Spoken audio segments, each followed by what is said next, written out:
Yo, what's happening, world? My name's Raheem Flowers, and here we are, going in on Kanye Omari West, also known as Ye today, though he's been calling himself that for the longest during the early 2000s and whatnot. So, there are many ways that I could get into this subject. It'd be easy to call Kanye a pink team bati boy. It'd be easy for me to say that he's a lost cause and how I can't fuck with his music anymore because of how incoherent it is, both sonically and lyrically. But honestly, the reason why this hits home for me so much, because number one, I'm a black man. Number two, I was born and raised in Chicago, although he was born in Atlanta but raised in Chicago. Anyhow, and number three, I'm also a producer. And number four, Kanye's album, particularly 808 and Heartbreak, was the catalyst to me and one of my closest friends developing and establishing the brotherhood that we have. Although one passed away from cancer last year and the other one disappeared back in 2017. I haven't seen him in the last 8 years. So there's that. But yeah, Kanye's situation is a case of, it's a combination of mental illness, particularly dealing with his ego. You know, the more I think about that song that Kendrick Lamar made on Mr. Morale and the Big Steppers, Mother I Sober, especially that last verse, the more I believe that would be applicable to Ye, even though that could be applied to many of these other cats, these other rappers. And when I heard him on that Vermin Academics platform and how he was going in and he was talking about Virgil and Drake and Kendrick and Jay-Z, and he even described all these individuals as faggots, particularly, especially Drake. But when thinking about even Tyler, the Creator, it made me think to myself, when Kanye said that he was going to say the most fucked up things ever, that was merely just projecting. And him wearing that Klan robe, yes, you can make the argument that it originated from Spain and it was a religious order that had to do with blacks back in the day, during that time period with the Spaniards. But the reality is Kanye was trying to troll, get a reaction out of people, doing his usual manics, and to see him become this way, for me, is disheartening. It really is. I can't fuck with Ye the way I used to. And it isn't just because of Kim Kardashian. I could talk about, oh, well, he's under MK Ultra and all the other conspiratorial related subjects. But one thing is for certain. Kanye is mentally ill. There's no getting around it. No detractor nor stand and apologist can deny this.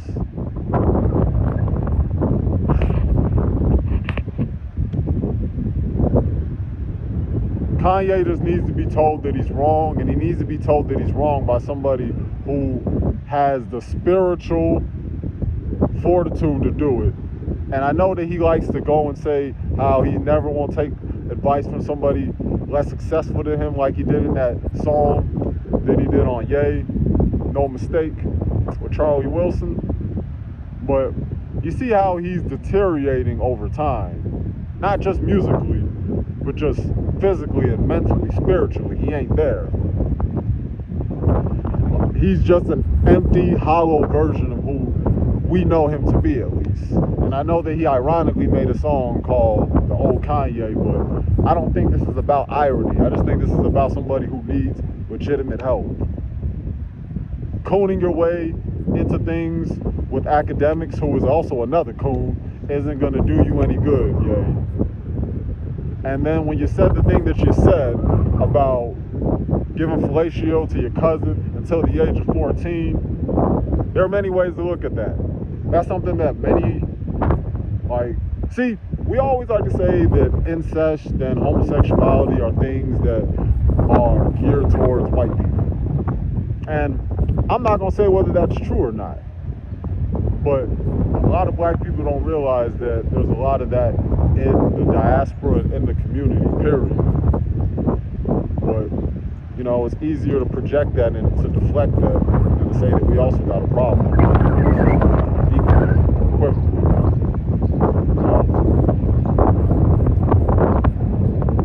Kanye, to me, is really just the manifestation of the many mental illnesses that black people all together, the Western world and America, just period, face.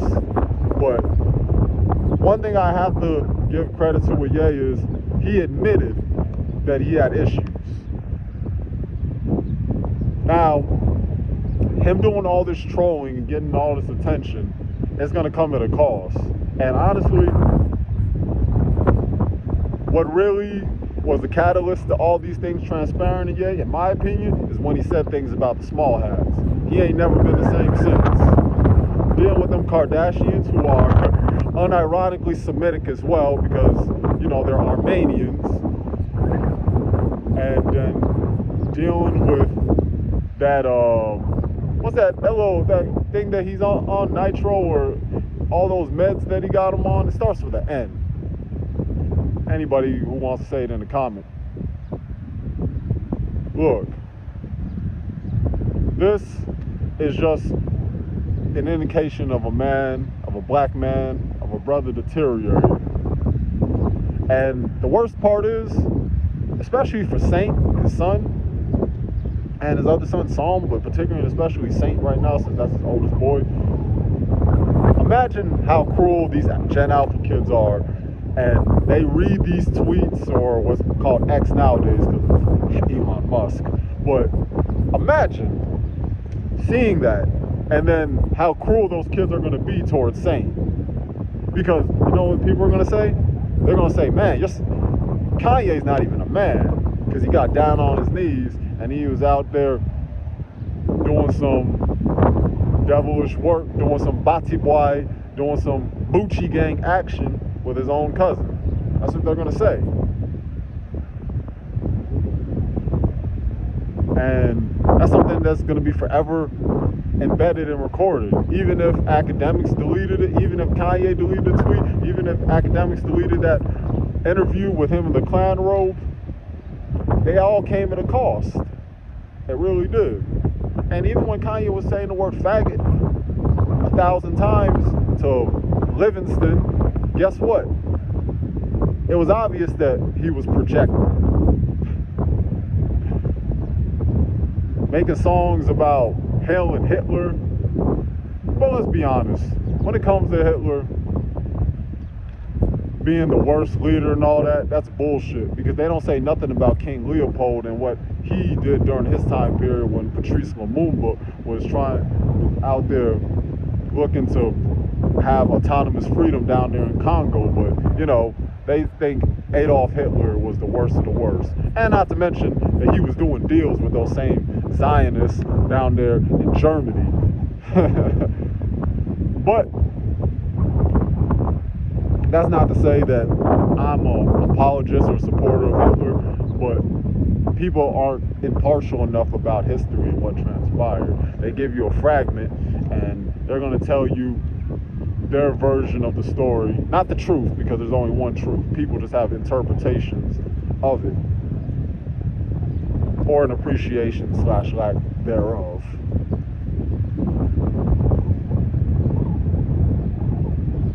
There's a lot of things that I can say. I'm very thankful to Kanye, because I would have never met my homie Kamani and Sincere on the level. I mean, we would have met regardless, but we would have never had that brotherhood that we have if it wasn't for him. Ultimately, 808 and Heartbreak was a catalyst to that. But that man got into some real Pascal, Beverly, Randolph Aleister Crowley type of timing.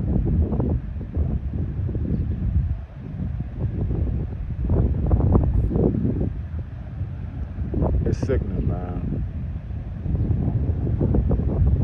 Well, like I said, and I stand by this, what Kanye is undergoing really is just a manifestation of what you see in today's black men. Not all, obviously, but in many. Especially Ye, growing up in a single mother home with Donda. And when you think about this, and Kanye might hate me for saying this shit, and I'm sure he believes this too. Look, if he didn't encourage his mother to get breast surgery, she would still be here. So imagine this, a woman who I would believe is at least well into her 50s trying to get breast surgery to presumably impress younger men, younger than Ye, younger than Kanye. The sick behavior of many of these black women that we don't want to address. And when it gets addressed, guess what? We're called black women haters, we're called coons, we're called Uncle Toms and sellouts and all that. Major issue. But honestly, this mama's boy behavior has been going on since the time of Shaka Zulu and Nandi. And I know you pseudo-neo-pro blacks don't want to talk about that and don't want to accept it, but it's the truth. And Kanye is just a more modernized example of that. So, if you want to insult me, talk shit, so be it. I ain't even moved by that, especially not in 2025 and beyond.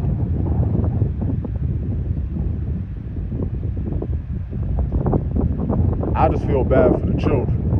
North, Saint, Chicago, Psalms, getting in between all this and dealing with this tug of war, and Kim Kardashian being Kim Kardashian, which is a superficial witch, her and the rest of her clan, who just are succubus towards black men, more like it rather than witch, more like succubuses towards black men. And that shit ain't gonna end well. I mean, you already had Ye crying, bawling his tears out, talking about how he couldn't see his kids when he was down there in Carolina. And now he just added another layer on to the insanity. And he's not the type of person who wants to be told that he's wrong, and he's not the type of individual who's going to look to self-improve, because narcissism, that gargantuan ego of his, is going to be the literal and proverbial death of his. That's my overall take on the situation with Kanye. You had the opportunity to play this game of life. You need to appreciate every moment. A lot of people don't appreciate their moment until it's past.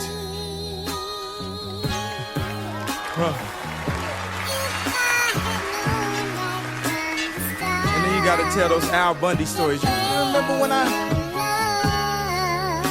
I miss the old Kanye, straight from the gold Kanye, chop up the soul Kanye, set on his goals Kanye. I hate the new Kanye, the bad mood Kanye, the always rude Kanye, spaz in the news Kanye. I miss the sweet Kanye, chop up the beast Kanye. I gotta say, at that time I'd like to meet Kanye. See, I invented Kanye, it wasn't any Kanye's, and now I look around and there's so many Kanye's. I used to love Kanye, I used to love Kanye. I even had the pink polo, I thought I was Kanye. What if Kanye made a song about Kanye? Call him Mr. Old Kanye. Man, that'd be so Kanye. That's all it was, Kanye. We still love Kanye, and I love you like